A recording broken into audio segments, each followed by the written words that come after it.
اعوذ باللہ من الشیطان الرجیم بسم اللہ الرحمن الرحیم قال اللہ تبارک و تعالی فی القرآن المجید والفرقان الحمید۔ سورۃ توبہ کی آیت نمبر 78 ہے۔ اس میں بھی اللہ پاک کی ذات بابرکات نے گزشتہ مضمون کی طرف اشارہ فرمایا ہے۔ علم یعلموا، کیا یہ لوگ نہیں جانتے، ان اللہ یعلم، بے شک اللہ تعالیٰ جانتا ہے۔ کیا کیا جانتا ہے؟ سرہم، ان کے دلوں کے راز اللہ تعالیٰ جانتا ہے، ونجواہم، اور ان کی سرگوشیاں بھی اللہ تعالیٰ جانتا ہے۔ یعنی منافقین کے دلوں کے اندر جو راز ہے نا، اللہ پاک ان کو بھی جانتا ہے، اور جو وہ ایک دوسرے کے کانوں کے اندر سرگوشیاں کرتے ہیں، ایک دوسرے کے کانوں میں باتیں کرتے ہیں، اللہ پاک ان سرگوشیوں کو بھی جانتا ہے۔ اور ان کے علاوہ وَأَنَّ اللَّهَ عَلَّامُ الْغُيُوبِ، اور بے شک اللہ تعالیٰ تمام غیبوں کو جاننے والا ہے۔ اللہ پاک کی ذات بابرکات سے کوئی چیز بھی چھپی ہوئی نہیں۔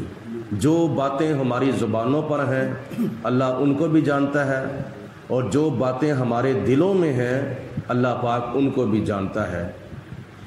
یہ رب العالمین کی ذات بابرکات کا علم ہے، جس کی کوئی حد ہی نہیں، جس کی کوئی اخیر نہیں، جس کی کوئی انتہا نہیں۔ تو منافقین سمجھتے تھے کہ ہم آپس میں جو مرضی کرتے ہیں، حضور علیہ الصلوۃ والسلام کو پتہ نہیں ہے، اللہ پاک کو پتہ نہیں ہے۔ لیکن خدا کی ذات بابرکات نے ان کو متنبہ فرمایا کہ خبردار ہو جو، میں تمہاری ساری باتیں جانتا ہوں۔ آگے اللہ تعالیٰ ارشاد فرماتا ہے، الذین یلمزون المطوعین من المؤمنین فی الصدقات، جو لوگ الزام لگاتے ہیں ریاکاری کا ان لوگوں پر جو ایمان والے ہیں، اور کس کے معاملے میں؟ فی الصدقات، جو خوشی کے ساتھ اللہ کی راہ میں صدقہ دیتے ہیں۔ یہ آیت مبارکہ اس وقت نازل ہوئی تھی کہ جب حضور نبی کریم علیہ الصلوۃ والسلام نے ایک مرتبہ صحابہ کرام کو اللہ کی راہ میں خرچ کرنے کی ترغیب دلائی تھی کہ اے میرے غلاموں، فلاں کام کرنا ہے، فلاں کام کرنا ہے تو اللہ تعالیٰ کی راہ میں خرچ کرو۔ تو صحابہ کرام بڑی خوشی کے ساتھ، بڑی فراخ دلی کے ساتھ اللہ کی راہ میں دیتے تھے، تنگ دلی کے ساتھ نہیں، یا مجبور ہو کر نہیں، بلکہ مسرور ہو کر دیتے تھے۔ اور پھر جس صحابی کے اندر ہمت توفیق ہوتی تھی تو وہ اپنی توفیق کے مطابق خرچ کرتے تھے۔ بعض صحابہ کرام جیسے حضرت عثمان غنی رضی اللہ تعالیٰ عنہ، وہ تو لاکھوں کروڑوں کی تعداد میں اللہ تعالیٰ کی راہ میں خرچ کرتے تھے، لیکن غریب صحابہ بھی ہوتے تھے، وہ اپنی توفیق کے مطابق اللہ تعالیٰ کی راہ میں خرچ کرتے تھے۔ اور اس کی مثال تفسیروں میں آتی ہے کہ نبی کریم علیہ الصلوۃ والسلام نے جب صدقہ خیرات کرنے کی ترغیب دلائی تو ایک صحابی جن کا نام تھا حضرت ابو عقیل انصاری رضی اللہ تعالی عنہ، وہ رات کو پانی کھینچنے کی مزدوری کرتے رہے۔ پانی کھینچنے کی یعنی وہ جو کنویں کے اوپر پنجالی ہوتی ہے نا، اس کو جب چاروں طرف گھمایا جائے تو اندر سے پانی نکلتا ہے کنویں سے، وہ گڑویاں جو ایک طرف سے نیچے جاتی ہیں دوسری طرف سے بار کے اوپر آتی ہیں۔ وہ صحابی رات کو ناکافی دیر تک مزدوری کرتے رہے پانی کھینچنے کی، تو ان کو 4 کلو کھجوریں مزدوری ملی تھی۔ 4 کلو، 2 کلو وہ اپنے گھر والوں کے لیے رکھ کے آگے، اور 2 کلو نبی پاک علیہ الصلوۃ والسلام کی بارگاہ میں وہ کھجوریں پیش کر دیں۔ یا رسول اللہ، مجھے مزدوری سے 4 کلو کھجوریں ملی ہیں، 2 کلو میں اپنے گھر والوں کے لیے رکھایا ہوں، اور 2 کلو میں آپ کی بارگاہ میں پیش کر دی ہیں تاکہ میں اللہ تعالیٰ کی راہ میں خرچ کروں۔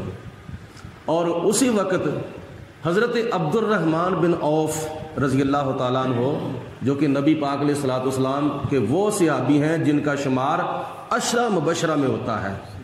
عشرہ مبشرہ وہ 10 صحابہ ہیں جن کو اللہ تعالیٰ کے پیارے حبیب علیہ السلام نے دنیا کے اندر جنت کی خوشخبری سنائی ہے۔ وہ 10 جن کو جنت کا مجدہ ملا، اس مبارک جماعت پہ لاکھوں سلام۔ تو ان 10 صحابہ کے اندر حضرت عبد الرحمن عوف رضی اللہ تعالیٰ عنہ بھی شامل تھے۔ حضرت عبد الرحمن بن عوف رضی اللہ تعالیٰ عنہ بھی حضرت عثمان غنی رضی اللہ تعالیٰ عنہ کی طرح بڑے مالدار تھے اور بڑے صاحب وسعت تھے۔ انہوں نے عرض کی یا رسول اللہ میرے پاس اس وقت 800 درہم ہیں، 400 درہم میں اپنے گھر والوں کے لیے چھوڑ آیا ہوں اور 400 درہم میں آپ کی بارگاہ میں پیش کرتا ہوں۔ یہ ایک روایت میں 400 درہم بھی آتا ہے کہ ان کے پاس کل اس وقت 400 درہم تھے، 200 درہم اپنے گھر والوں کے لیے رکھ آئے اور 200 درہم حضور علیہ السلام کی بارگاہ میں پیش کیے۔ جتنے بھی تھے، 2 روایتیں ہیں، 400 تھے یا 800 تھے۔ اگر 400 تھے تو اگر 800 تھے تو 400 اپنے گھر والوں کے لیے رکھ آئے اور 400 حضور کی بارگاہ میں وہ درہم پیش کر دیے۔ عرض کی یا رسول اللہ یہ 400 درہم قبول فرمائیں۔ نبی کریم علیہ الصلوۃ والسلام نے آگے سے دعا فرمائی، اے عبد الرحمن بن عوف، جو 400 درہم تو اپنے گھر والوں کے لیے رکھ آیا ہے اللہ تعالیٰ ان کے اندر بھی برکت عطا فرمائے، اور جو 400 درہم تو لے کے آیا ہے اللہ کی راہ میں دینے کے لیے اللہ تعالیٰ ان کے اندر بھی برکت عطا فرمائے۔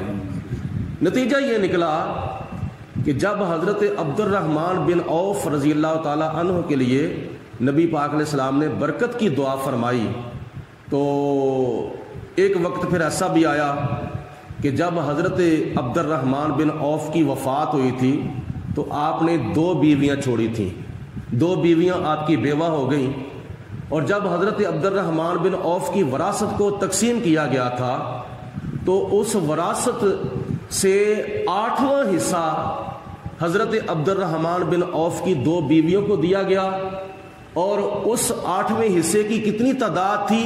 1,60,000 درہم تھے۔ 1,60,000 درہم تھے جو حضرت عبد الرحمن بن عوف کی بیویوں کو حضرت عبد الرحمن بن عوف کی وراثت میں سے حصہ دیا گیا تھا، وہ 8واں حصہ تھا، کیونکہ خاوند کی وراثت کے بیوی کے حصے کی 2 صورتیں ہیں۔ اگر خاوند اپنی اولاد کو چھوڑ کے فوت ہوا ہے تو بیوی کے لیے خاوند کی وراثت میں سے 8واں حصہ ہے۔ اگر خاوند بغیر اولاد کے فوت ہوا ہے خاوند کی وراثت میں سے بیوی کا 4تھا حصہ ہے۔ تو یہ 8واں حصہ جب بیویوں کو دیا گیا تو کتنا حصہ تھا؟ 1,60,000 درہم۔ ایک وقت وہ بھی تھا کہ جب حضرت عبد الرحمن بن عوف کے پاس کل 800 درہم تھے، 400 درہم گھر والوں کے لیے رکھ دیے اور 400 درہم اللہ تعالیٰ کی راہ میں دے دیے۔ نبی پاک علیہ الصلوۃ والسلام کی دعا کا اتنا اثر ہوا، آگے تم حساب لگا لو کہ جب بیویوں کو 1,60,000 درہم حصہ ملا ہے، وہ بھی 8واں حصہ خاوند کی وراثت میں سے، تو باقی پھر 7 حصے ان کی تعداد کتنی ہوگی؟ وہ تقریباً 11 لاکھ درہم بنتے ہیں تقریباً۔ جب حضرت عبد الرحمن بن عوف نے وفات پائی تو اتنی وراثت تھی، یہ ساری نبی پاک علیہ السلام کی دعا کی برکت تھی اور اللہ تعالیٰ کی راہ میں خرچ کرنے کی برکت تھی۔ تو مضمون کو آگے بڑھاتے ہیں۔ یہ جو منافقین تھے نا، یہ بڑی طنز کرتے تھے صحابہ کرام کو اور طرح طرح کے الزام لگاتے تھے اور تان بازی کرتے تھے۔ اگر کسی صحابی نے 2 کلو کھجوریں حضور کی بارگاہ میں پیش کر دی ہیں تو منافق کہتے ہیں لو دیکھو یہ 2 کلو کھجوریں دے رہا ہے، اس کی اللہ تعالیٰ کو کیا پرواہ ہے، اس کا تمہیں کیا فائدہ ملے گا۔ یعنی تھوڑا ہونے کی صورت میں وہ تان کرتے تھے، تنزیہ باتیں کرتے تھے۔ اگر حضرت عبد الرحمن بن عوف رضی اللہ تعالیٰ عنہ جیسے صحابی زیادہ مال اللہ کی راہ میں خرچ کرتے تھے تو منافقین پھر بھی تان کرتے تھے، لو یہ تو دکھلاوے کے لیے خرچ کر رہے ہیں، یہ تو ریاکاری کے لیے خرچ کر رہے ہیں۔ دونوں صورتوں میں منافقین نے صحابہ کرام کو اللہ کی راہ میں خرچ کرنے کی صورت میں تان بازی کی، الزام لگایا ریاکاری کا۔ تو اللہ تعالیٰ ارشاد فرماتا ہے الذین یلمزون، جو لوگ الزام لگاتے ہیں ریاکاری کا، کن لوگوں پر؟ المتطوعین من المؤمنین فی الصدقات، جو لوگ بڑی خوشی کے ساتھ اللہ کی راہ میں صدقات دیتے ہیں، اور ان کے پاس جو صدقات آئے ہیں وہ کس صورت میں آئے ہیں؟ والذین لا یجدون الا جہدہم، وہ تو بڑی محنت اور بڑی مشقت کے ساتھ، بڑی مزدوری کر کے یہ دنیا کا تھوڑا سا مال حاصل کرتے ہیں، تو وہ بھی اللہ تعالیٰ کی راہ میں آدھا خرچ کر دیتے ہیں۔ تو ان کے پاس جو یہ مال ہے بڑی محنت کے ساتھ آیا ہے، بڑی مشقت کے ساتھ آیا ہے۔ تو منافق ایک تو الزام لگاتے تھے ریاکاری کا، دوسرے نمبر پر فَيَسْخَرُونَ مِنْهُمْ، یہ منافق ان کا مذاق اڑاتے تھے۔ تھوڑا خرچ کرتے تھے صحابہ تو پھر بھی منافق مذاق اڑاتے تھے، اگر زیادہ خرچ کرتے تھے تو ریاکاری کا لفظ استعمال کر کے صحابہ اکرام کی سخاوت کا منافق مذاق اڑاتے تھے۔ فَيَسْخَرُونَ مِنْهُمْ، منافق ان سے مذاق کرتے تھے۔ سَخِرَ اللَّهُ مِنْهُمْ، اللہ تعالیٰ ان کے ساتھ مذاق نہیں کرتا بلکہ خدا ان کو مذاق کی سزا دے گا۔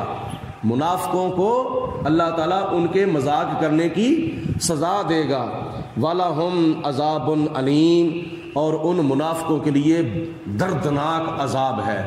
تو ان آیات بینات سے ہمیں سبق یہ ملا کہ ایک تو اللہ تعالیٰ کی راہ میں تھوڑا خرچ کیا جائے یا زیادہ خرچ کیا جائے، کسی کو اس کا مذاق نہیں اڑانا چاہیے، کیونکہ جو بھی خرچ کرتا ہے اپنی توفیق کے مطابق خرچ کرتا ہے، تو اس کا مذاق نہیں اڑانا چاہیے۔ دوسرے نمبر پر نبی کریم علیہ الصلوۃ والسلام کی دعا اللہ تعالیٰ اس کو نصیب کرتا ہے، کس کو؟ جو اللہ تعالیٰ کی راہ میں خرچ کرتے ہیں۔ اور تیسرے نمبر پر پھر اللہ تعالیٰ اس کو دنیا کے اندر بھی برکت عطا فرماتا ہے اور آخرت کے اندر بھی برکت عطا فرماتا ہے۔ حضور علیہ الصلوۃ والسلام نے حدیث پاک میں ارشاد فرمایا کہ اے عائشہ، گرہ نہ لگا کے رکھنا، اگر تم گرہ لگا دو گی تو اللہ تعالیٰ بھی گرہ لگا دے گا، اگر تم گرہ کھول دو گی تو اللہ تعالیٰ بھی گرہ کھول دے گا۔ اپنی اپنی توفیق کے مطابق حقوق اللہ اور حقوق العباد پورے کرتے ہوئے اللہ تعالیٰ کی راہ میں خرچ کرنا چاہیے، تاکہ حقداروں کا حق جو ہے وہ ادا ہوتا رہے، دینی معاملات میں بھی اور دنیا کے معاملات میں بھی۔ اللہ رب العالمین کی ذات بابرکات ہم سب کو عمل کرنے کی توفیق عطا فرمائے۔ وآخر الدعوان